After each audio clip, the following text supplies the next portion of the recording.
This time, we're introducing red clover. Red clover belongs to the Fabaceae family, formerly known as Leguminaceae, and originates from Europe and Asia, though it has spread to most places in the world. To make a prairie, it takes a clover and one bee. Emily Dickinson, 1830–1886, U.S. poet. Identification: a perennial herb with trifoliate leaves, each leaf divided into 3, and it grows in clumps, unlike white clover which can run for miles. The flowers are globe-like, can vary in color from a very soft pink to dark purplish pink, and are the medicinal part of the plant. They are 10 to 16 millimeters long and are sweetly scented, blooming from October to March. The foliage is also very nourishing for stock. Cultivation: the main flowering time is from late spring to late summer. It prefers to grow in full sun with good rich fertile soil. Its roots act as a nitrogen fixer in the soil, a feature of the Fabaceae family. The foliage is a wonderful stock food, being rich in proteins, minerals and vitamins, and can be cut up to 3 times a year and still thrive. It not only feeds stock and provides us with medicine but also deposits nutrients back in the soil. It grows from seeds, tolerates most soils in an open sunny situation. Parts used: flowers, take great care when harvesting not to bruise the flowers. This can reduce the benefits of the active chemical constituents. Take a basket or bucket out with you and pluck gently, don't squeeze. To dry the flowers, spread gently on a tray and put in a warm airy place, not in direct sunlight. When completely dry, store in either a glass jar or a clean paper bag and label with the date. Character: cool and slightly sweet. Constituents: including vitamins A, B complex, and P, when fresh, high in minerals, magnesium, calcium, copper, with some selenium, cobalt, nickel, manganese, sodium, tin, and iron.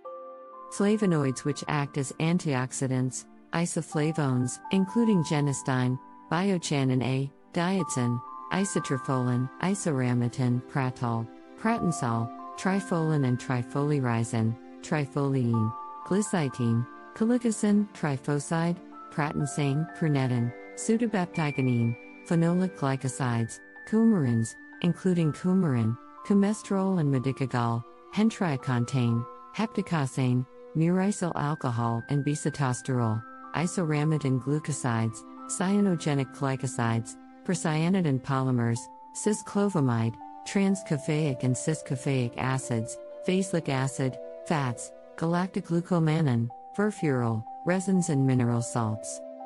Therapeutic actions: skin healing agent, expectorant, mild antispasmodic, mild anti-inflammatory, antineoplastic, anti-cancer, diuretic, mild sedative, alterative, balances metabolism, blood cleanser. Its estrogenic activity may help women with hormonal imbalances. Medicinal uses: respiratory system, coughs, incorporated whooping cough, bronchitis. Red clover assists with treating skin conditions such as eczema, psoriasis, and other chronic problems.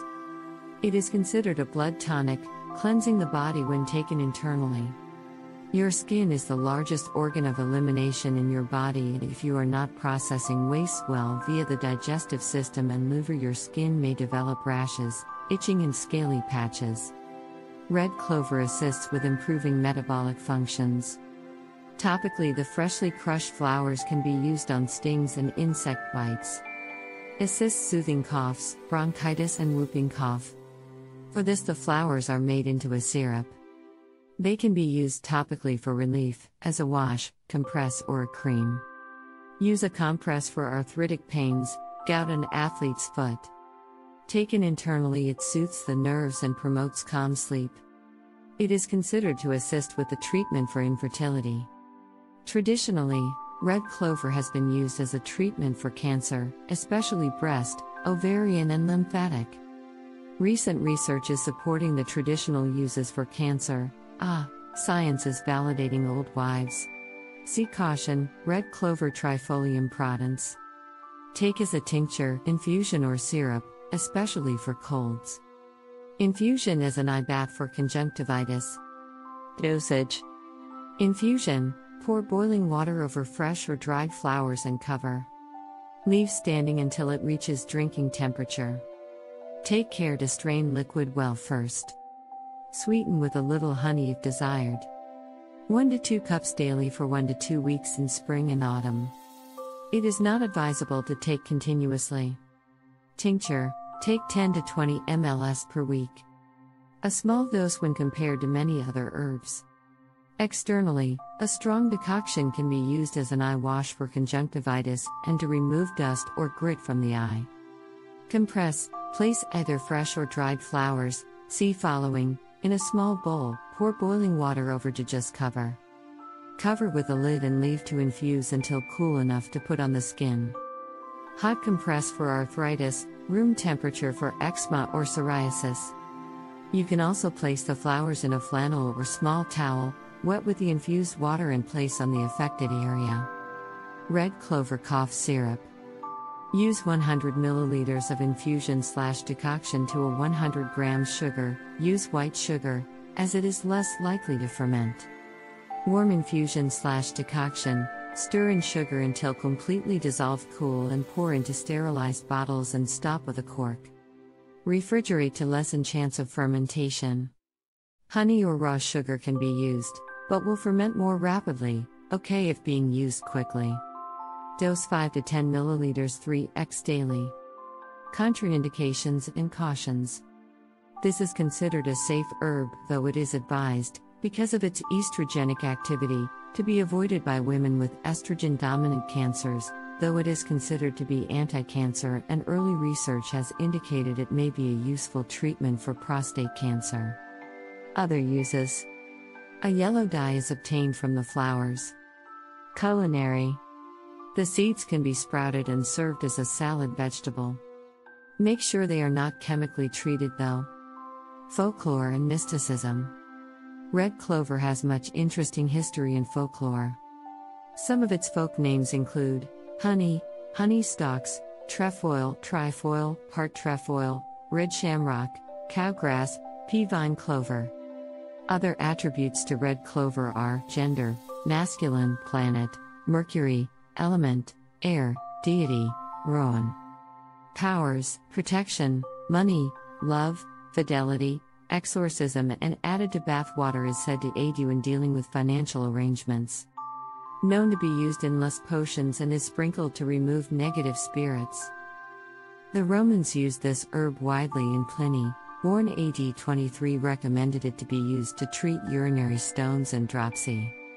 It has a tradition of use for treating skin conditions, including ulcerations, sores and skin cancers, also asthma and bronchitis. As a blood purifier and tonic in general.